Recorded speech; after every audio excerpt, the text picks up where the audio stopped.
Oh my gosh. Okay. This is so exciting. I wish I was there with all of you guys so badly, but I can feel the energy from here and I am pumped. I don't know if you guys have had lunch yet. I know Kendall said she was hungry. I'm already sweating up here and I haven't even started and I'm like very, very excited to dive into the wonderful world of onboarding. Okay, but first, I feel like, every time I speak, I want to make sure that the Tony Robbins juices are flowing. And I don't know the last time y'all stood up in there, but I'm going to ask everybody, put down your stuff, whatever you've got, and just stand up real quick, okay? I'm going to do this. And you on Zoom too. I'm looking at you guys too here virtually. Little stand up, just a little stretch, get your little wiggles out. I can't see if anybody's doing it, but I'll look really silly if nobody. Yes, there we go. All right, little jiggles, little jiggles. Get your fingers ready, your mind ready. Okay, let's do this. Let's do this. Okay, so onboarding. How many of you, by show of hands, were onboarded formally? I was not. I can't see the room, but I'm going to guess it's a pretty split. Okay. And then how many of you feel like you really need help with an onboarding system? Because you're like, all right, there's got to be a little bit more to this. Am I a good leader? Am I giving too much information? Am I giving not enough information? And quite honestly, I was not like formally onboarded. I was a super skeptic, like he shared. And so through a lot of the conversation with my upline, Britt Beckett, who's with Brittany Rose, I was at things with them all the time. And so I got a lot of my questions answered. Like, how much time do you put into this? How much money is it possible to make? What does it look like to work your business? Like the simplicity of it and all those things that you kind of go over. So I was like pre-onboarded. And I find that when I get people that are interested in the business opportunity, I sort of am going down these same 7 questions. And you know what? I'm real sorry. I yell, I get handsy. So yes, the 7 top questions. I'm going to try not to yell. Maybe that will help. I don't know. Because sometimes the audio clips out when I get too loud. So the 7 top questions that I start with are what I learned from Julie Stevens, like day 2 in my business. It was the 7 steps of onboarding. And so we'll get into those in a little bit. So have your pen out, your paper out. But you guys, like everything you're learning today, just like Kendall said, it's the same exact things I do 6 years later, except I found that as I was doing these same things over and over, I just mentally like put it in a filing cabinet where I know that is a system now. Like that is a go-to. Okay, so when like the tabletop thing that Anne shared, that changed my business when she told me that, because I wasn't having a tabletop business. And once I decided, okay, I'm in this and I'm all in this and I'm going to do this, I would be really, really, really naive to think that Ann Fisher, who was an MDC member and training me, like not to take her advice. And so just really implement it. That's like my biggest encouragement. Okay, so for onboarding, the first thing I do, and I have these conversations with people, but let's say, someone expresses interest in the business and you take them to lunch or coffee or you get on a call, just like Kendall said, the moment someone's interested, you're getting on the phone with them. And you can kind of go down these like pre-onboarding things, like, why are you interested in this? What interests you most in this? This is a phone call that is like the biggest opportunity for you not to talk, but for you to listen. So if you know the right questions to ask, you're going to be listening for the right key things. So why do you want to do this, or what is drawing you to this? And if they're like, I don't even know, I just saw a post and I'd like more information, then we can go down that road because I know they want the more information. I'm on this call with them to answer their questions, but I'm asking them questions too. So let's say they're like, oh yeah, I've been watching your posts. I saw your unboxing video. Whatever it is, I know I want to do this because, and they're going to start sharing their why with you. And so every time I have a prospect, you guys keeping a contact list, how many of you, by a show of hands, have a contact list you keep? This is really important that you're going to make these little notes for these people on that contact list of what their why is. Because anytime, let's say they don't join that day, which is fine, there's no pressure to, right? But if I see a story that resonates and it reminds me of them, I am sharing it to their Instagram. I am constantly third-party validation, which is why it's super important to know so much about who you're talking to and have those notes. I admit I have a squirrel brain too. I have ADHD. I like literally forget things as they're happening. Like my short-term memory loss is insane right now, but that's why keeping those little notes is so, so, so powerful. So in that conversation too, I'm going to find out how much money do they want to make? How much time do they have to spend doing this? What their goal would be? If they can think of 2 or 3 people that they would call right now to do this with them, are they open to doing events? These are the 7 things. Why, timing, how much money do you want to make? What's your lifetime goal? What's your big goal? Contact list, events, and smart start. So I kind of save those 2 depending upon how that conversation goes, because it's really for me to learn about them, listen to them, and then be able to offer them helpful information that are going to make them trust that this business works and not just make empty promises. I'm going to pull from every example I have. And if I don't have an example, I surely lean on my uplines to give me examples all day long. And I expect the same out of my downline to be asking me for those helpful things. Okay. So I know I didn't make a slide, but you guys will see I'm going to keep going over these topics, but I'll say them real quick one more time. Why, timing, lifetime goal, how much money do they want to make, contact list, events, there's events again, I know it's a big theme today, and smart start. Okay, so that's all like the pre-onboarding situation, right? Now, let's say the moment someone joins, what do I do? Because that was kind of what Anne was like, walk us through that process. What does it look like the moment someone's, I'm a market partner, now what? So the moment someone joins with me, I immediately am like, either sending them a voice note or getting them on the phone. It depends how much conversation and where our relationship is at.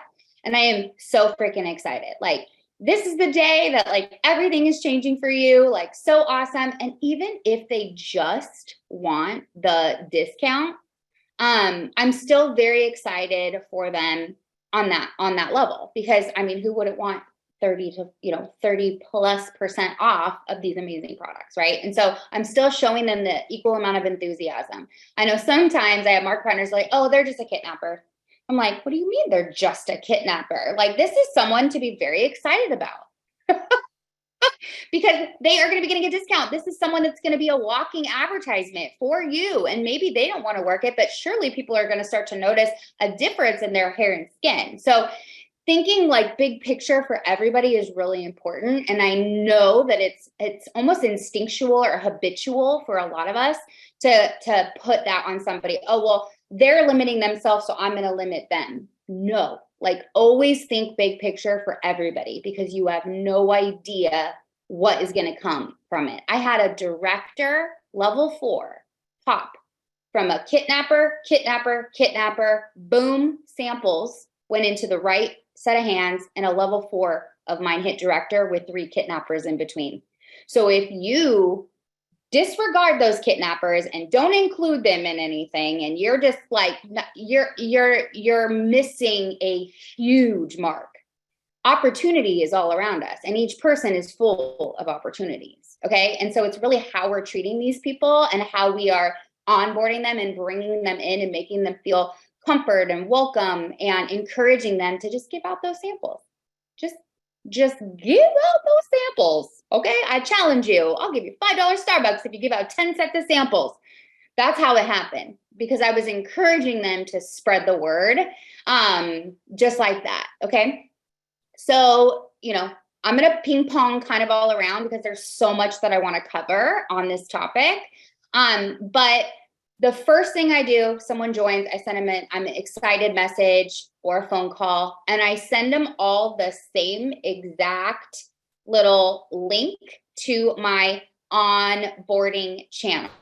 Okay. And I'm going to walk you guys through that. I'm going to peel the curtain on what my onboarding channel looks like. It's on Telegram.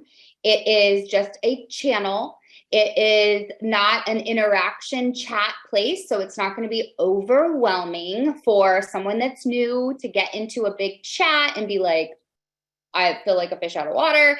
And so let me walk you through that. So I send them this, and then I also go down.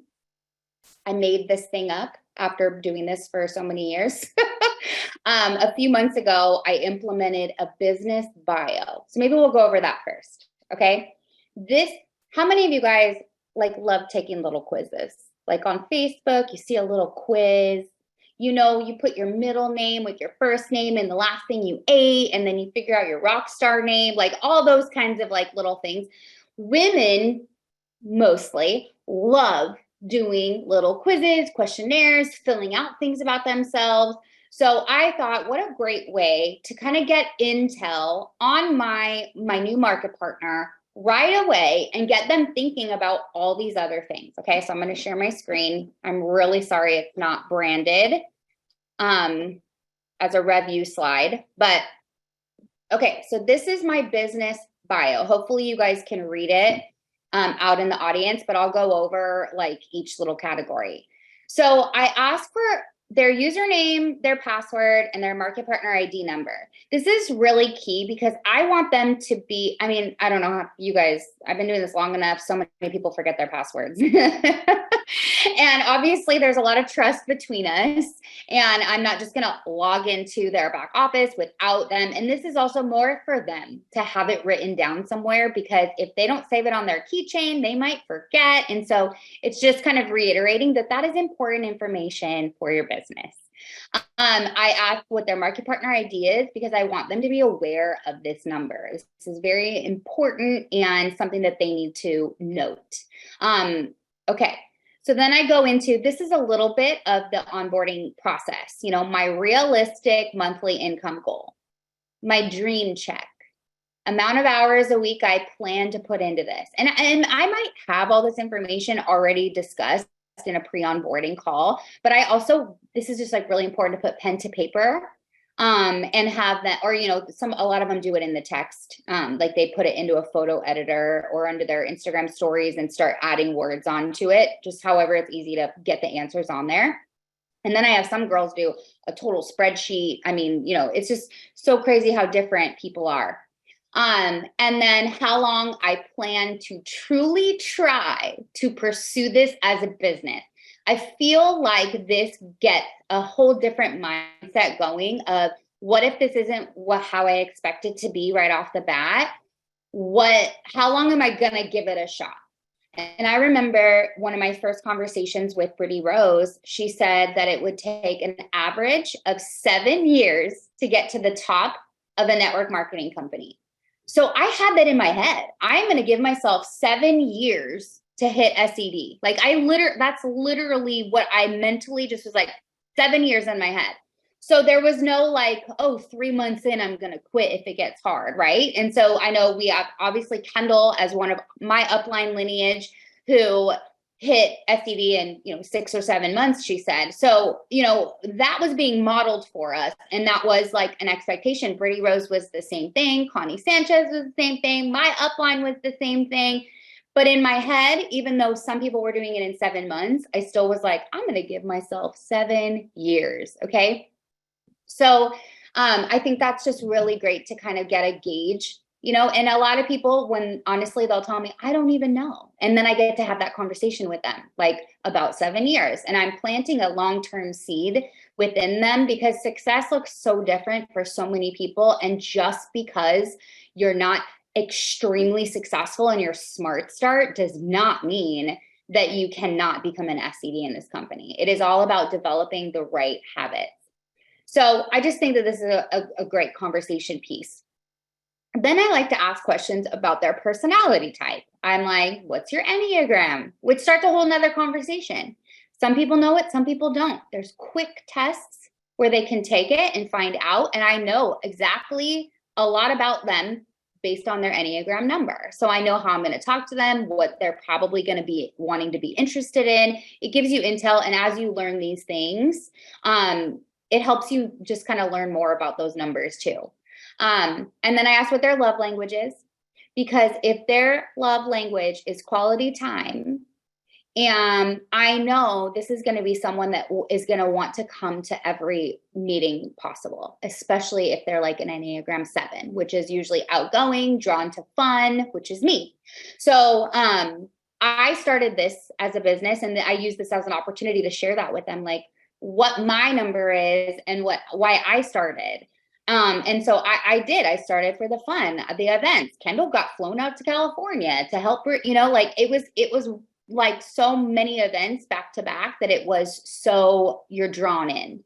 I like to ask 3 favorite places to shop, because I know that this will be a great little gift. If they rank up, I can get them a small gift card to their favorite shop, and it just feels more intentional and more personal in the business. And then I have them rate on a scale of 1 to 10 all these different things: fear level, hunger level, communication skill, multitasking skill, social media skill, sales experience, just to get them thinking about all these different things. And I am genuinely shocked by the people that will put a 10 at communication skill and actually be closer to a 2. And it gives me like a great coaching off point. But if you are newer, this is just great intel to you as you are getting to know your market partners and how they see themselves. Okay. And then the next category, the last one, what would you say your top 3 qualities are?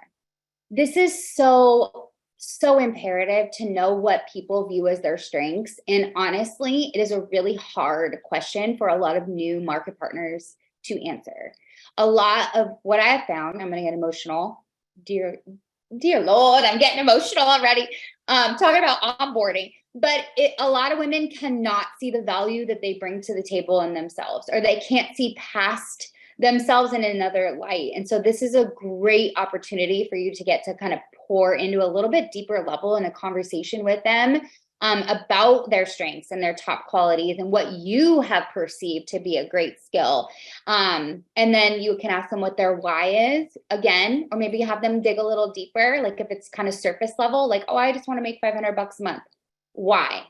Well, that'll help me get out of my credit card debt. I can kind of chip away at that. Why? Like, just keep kind of going why until you reach the tier level where people are going to start crying. I cried. I still cry when I talk about my why. I cry, talking right now about other people's whys.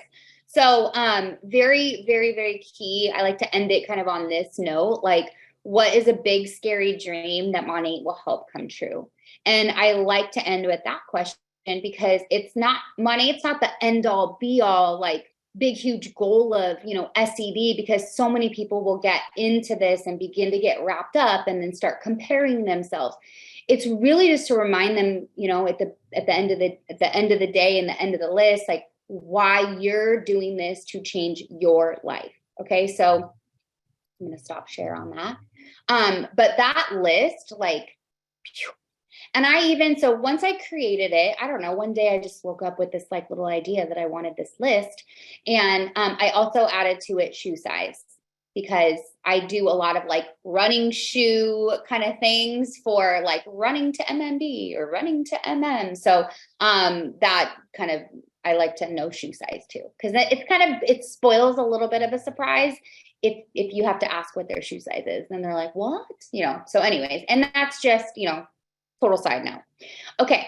So that list I implemented, and I actually went back and had a lot of my market partners do. And I actually sent it to every market partner I've enrolled, and not everybody responded, and that's fine.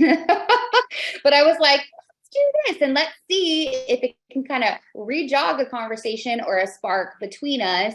And I never have expectations on anybody to do anything, but I am always full of hope. No one can take away the hope that I have for other people in this business, because it's just truly changed my life. Okay. So that is system one, is excited message.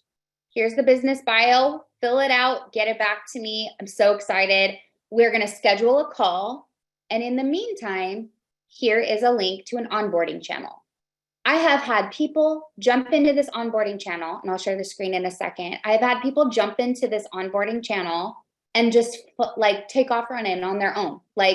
And then I have had some people be like, I honestly haven't done anything. And I love that we get an email every time a new market partner starts their Market Partner Academy, because then I get to send them a message and be like, oh, girl, you're getting going. And I always am reminding them that it's very important not to just get stuck in learn mode, but we also want to be in action mode.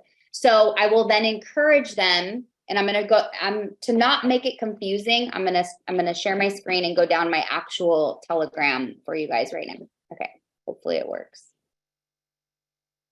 Okay. Can you see this? My onboarding screen. Thank you, Cindy. Okay. So it's a link, and it brings them actually to, when you join a channel, it brings you to the bottom. But what it says is, welcome to the onboarding channel. Scroll up to the top and work your way down. Okay. So boom, boom, boom, go all the way to the top. It has, I just started this in January. So this is newish to me. Welcome to the team.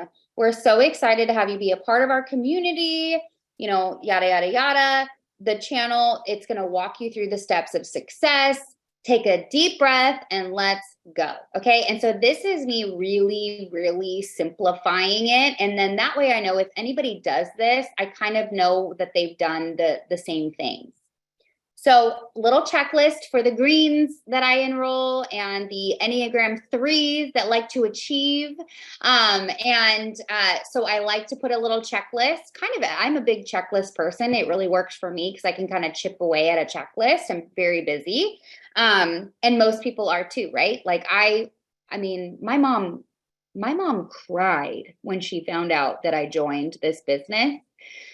Because I already had a very full plate, and I was already having weekly meltdowns that I didn't have enough time in a day to do anything. I'm a special needs mom. My daughter was, just coming out of a very, very crazy surgery where we traveled across the country for it. I was working 3 jobs. I was getting paid to blog. Literally had no time for this business. So much so my mom literally cried. So most people feel when they join that they don't have time for this. I would say most. It's very rare that someone's like, oh yeah, I have so much free time to work this business. I'm all in, that's like a dream, but doesn't always mean they're going to be super successful. But anyway, total side note. Okay. So fill out the business bio form, curiosity post. Okay. How many of you guys do this step with your new market partners? It's something I don't know when I implemented it, but I give them an example. Here's an example that you can put in your feed or in your Instagram stories. And it's literally just a picture of them. And it's like, I'm so excited. I did something. Any guesses what I did? It just starts building that curiosity. So that way they don't feel like all of a sudden they're just coming out of the money closet, out of nowhere, So really, really, really important. And if I notice that they haven't done this yet, I will actually just take this and send it to them. So it's really important too that you guys know, I guess, since I'm training on it, I'm going to just share. I don't just send this resource to them and then let them be. I'm also following up on it because a lot of people get overwhelmed at this. A lot of people don't have time to sit and look at this. They get stuck on a scroll at the end of the day or whatever. And so I'm kind of using this as my helper too. It's my tool to help teach them that this is where the resources are and here's the next step for you. And so have you done your curiosity post yet? Here's an example. I just take a screenshot. This is in that onboarding channel I sent you.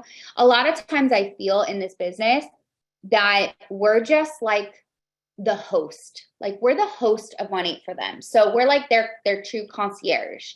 Oh, remember that this is, when you first get somewhere, like Elite just brought us on this beautiful, Ritz-Carlton yacht. And they had a concierge show us, here's the bathroom, here's the 5th level, here is this is what you can. So you're constantly kind of this host as the mentor and sponsor for these market partners. And so I'm not ever frustrated, and I surely ain't never annoyed at the fact that I get to remind people of these things. Okay, so that mindset has to be there, that like you're truly just the host for them. Okay, you're not their boss, and you don't get to be upset if they don't do what you've asked them to. Because let me make my screen real big real quick and share this with you guys. I could have cared less about any training when I started. I am not naturally a green personality, even though I was a product educator. I liked product educating for the lines that I worked for because it was fun. I am very, very attracted to fun. There's nothing fun to me about sitting down and doing a Market Partner Academy training when I first joined. I was blowing up my upline every single day with questions that were in Market Partner Academy. And she was telling me, I will answer this for you, but it also, you can find it in the video. And I just wouldn't, until they started doing recognition for Market Partner Academy. That is when I actually went and did my Market Partner Academy. So just because someone is not doing those fundamental steps of the onboarding does not mean that they will not be your next runner. Okay, I was really into action. I was talking to people. I was messing up. You don't even want to know what I quoted people. I was like, oh, if you buy the biggest product pack that's 8% off or whatever at the time, you will always get 48% off. Like that was before Purchase Plus. I was so wrong all the time, but I was in action. I was constantly seeing people because I worked behind the chair. I worked weddings every weekend. I was constantly bringing in new traffic and asking my upline for help. So she knew that I was in action, and it wasn't like I was just not doing training, not doing anything. Okay. And so I really want to stress that, because I think some people might look at, someone like me or someone that's at the top and go, oh, well, this is where you send them, and if they don't do it, then they don't want it. That is so not true. A lot of people just do not have the mental capacity to sit and do these things. But if you can get someone in action, which is why I want them to do the curiosity post, which is why I want them to fill out this business bio. Those things are more fun. I like to do things that are a little bit more fun way of doing things. But anyway, okay, back to this question, or back to this onboarding channel. Okay, then I have a little bit about the launch event. And this is where the moment someone kind of gets to this place on the checklist, they ask me, okay, I'm really nervous about a launch event. And I'm like, it is not, I even wrote it on here. It's not a bridal shower. It's not a birthday party. Okay. Because people I had one girl who had all the promise in the world. And I swear the first thing she ever sent me were, what do you think about these plates and these invitations for my party? I'm like, well, that's all great, but who are you inviting to your party? We haven't even talked about, you haven't even posted about it yet. Like, she was so into the decor of the party that I was like, no. Like, I don't care about that. We could throw out paper plates from, plain white paper plates, or even have people just eat with napkins. They don't even need food. Who are we inviting? Like, you haven't done a coming out post? So I bring them back to the action step. Okay. So, it's also right here that I really use this as an opportunity to remind people that I had no one come to my first event. And I still did an event. About 2 weeks later, I did another event. It was a blow to my ego. It was an eye opener. I thought if I put my home address out there and invited people that my house would be busted. Okay. I don't even know if I use that word in the right way, but it would be popping. I didn't individually invite people. I didn't do anything that Kendall just trained on doing. I completely did it wrong and no one came. Okay. But we still had fun. We still did a live, me and my upline, we still did a live, and we had before and afters. We had a lot of wine and we talked about the next event. And then I started getting people that wanted to come to that. And then I made sure I individually reached out, individually followed up, let them know I wanted them there. Very important. Julie talks about that all the time.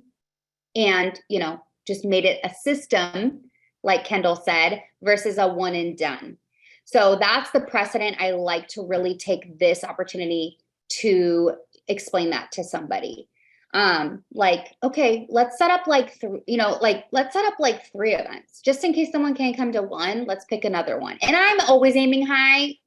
Rarely does someone actually plan 3 events when I tell them to. I had one of the more recent ones, she hit director in 18 months, Lacey Fricker. I told her plan the next month, 3 months, 1 event a month, and she did it. And she hit director very quickly. So, it works. These things work. Okay. So going down, contact list. There is a whole thing about, putting pen to paper, writing people down. How many times people have come to me and like, nobody wants it. I talk to everybody. I'm like, you talk to everybody? Let me see your contact list. And I was quite a ways into my business before I actually started keeping a contact list, because I was losing people left and right because I was talking to so many people and I wasn't writing them down, and I'm very forgetful. So write it down.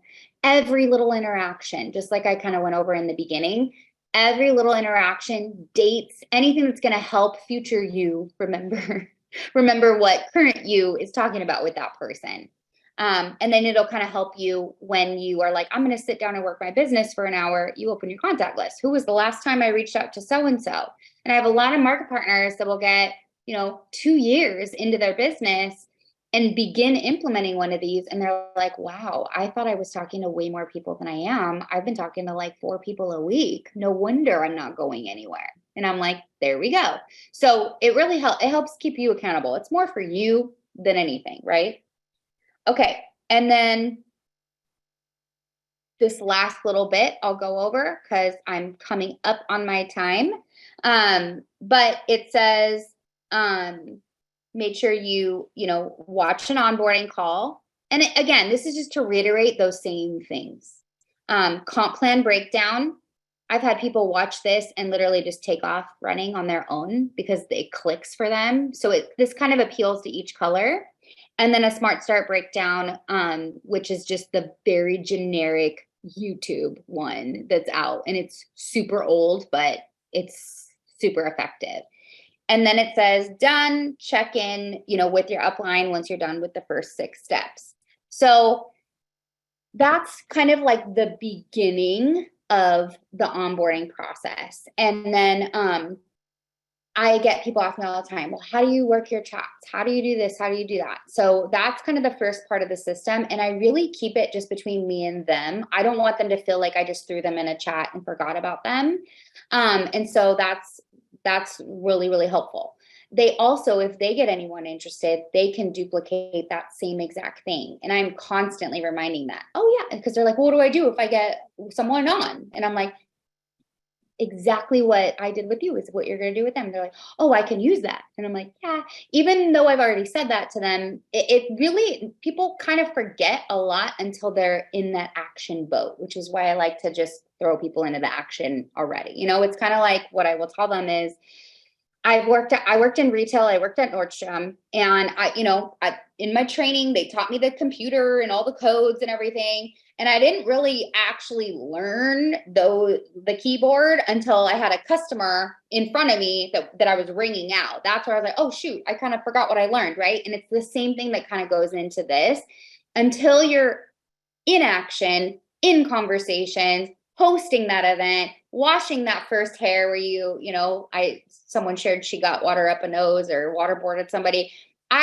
The first wash I ever did in beauty school, I turned on the water and the hose was like still aiming at the ceiling. So I sprayed the whole building. I mean, we all learn somewhere, like we all start somewhere. And so in these conversations, in these onboarding conversations are the perfect place to remind, connect.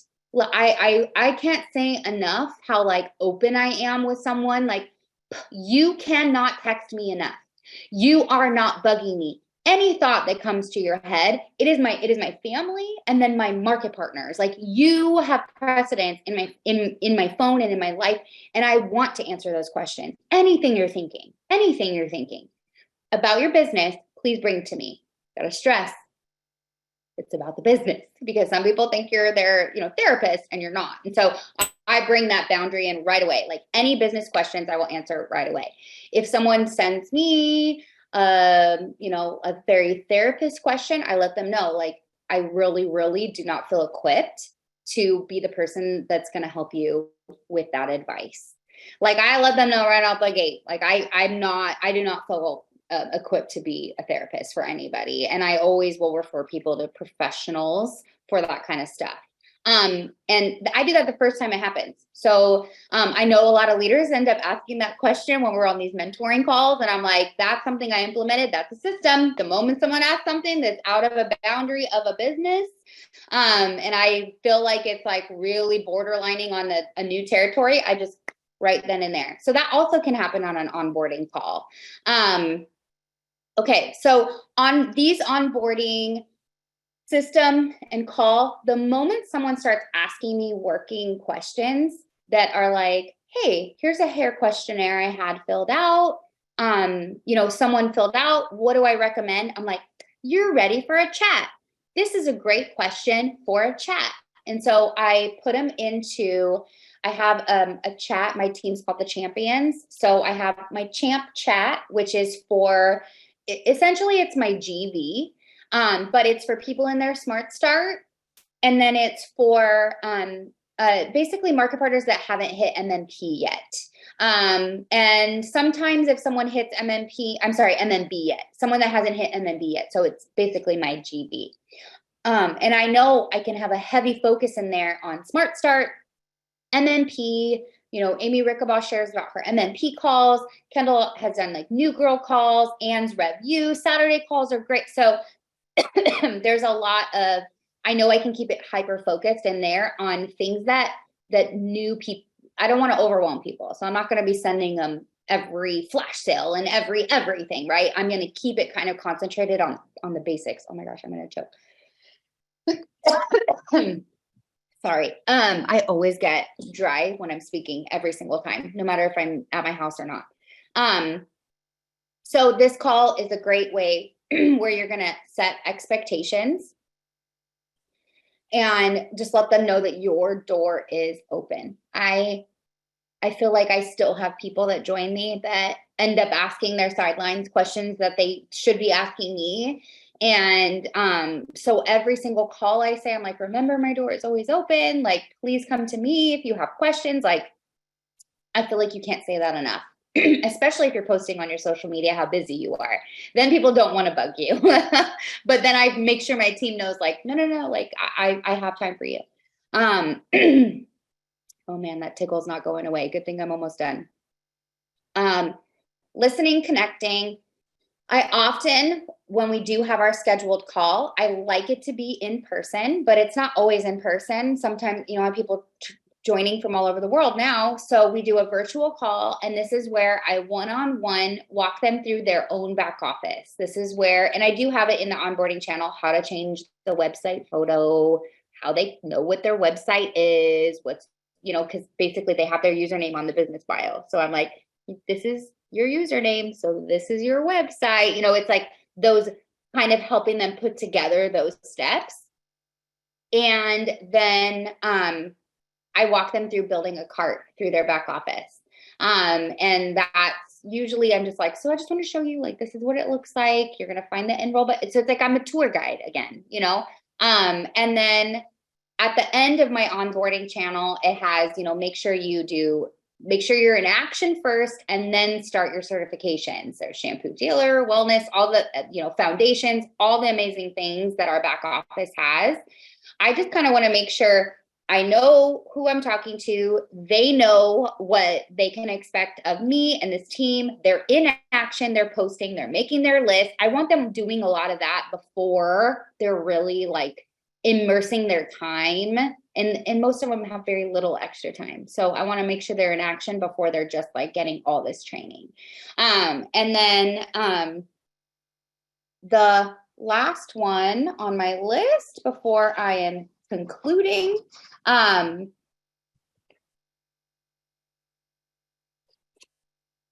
what did I write? I wrote a really weird chicken scratch note. Start asking questions.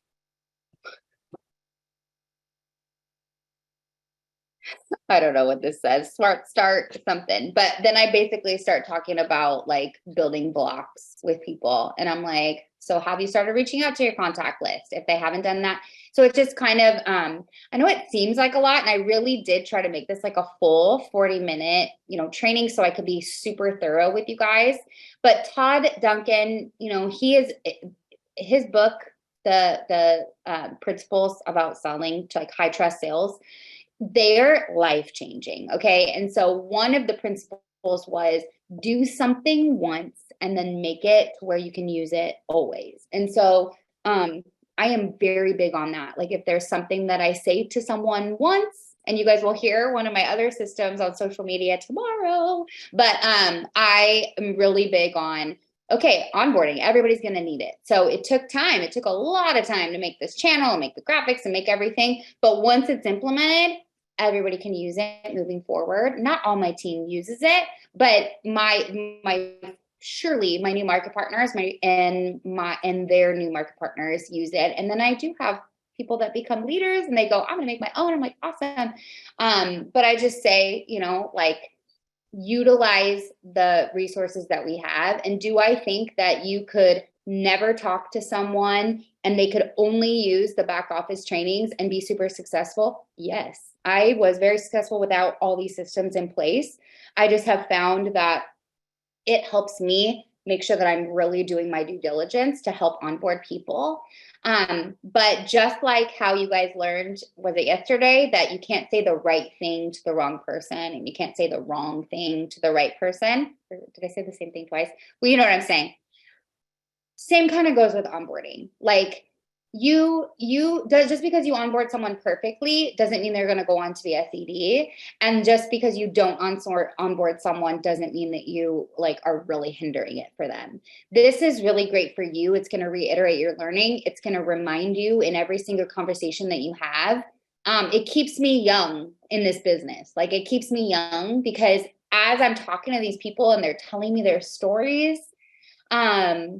I'm like, I know exactly what I'm going to go and talk about on my social media today, because it keeps me in that new, and I know a lot of leaders, kind of build a team and then grow it and then are kind of like lost on how they're going to, talk to their social media and what's my position now.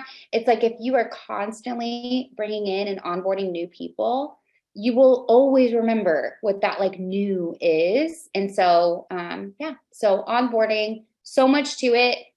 I try not to make it super duper formal with people when I'm getting on with them, but I have been lately, my last probably 5 onboarding calls, I'm like, we are onboarding today, because they see a lot of my face once they join. And I want them to know, because just like Julie says at the end, she says, do you understand these 7 steps and can you teach this? And so I've really implemented that since Vegas, which was just in April. So just the last couple months. And it's been really great because I feel like they think about it a little differently, and are kind of putting themselves in the position like, oh, I'm going to be showing someone else how to do this. So I've had great success, lots of managing market partners pop in, and AMBs, and So thank you so much for having me. And I hope I wasn't echoing the whole time.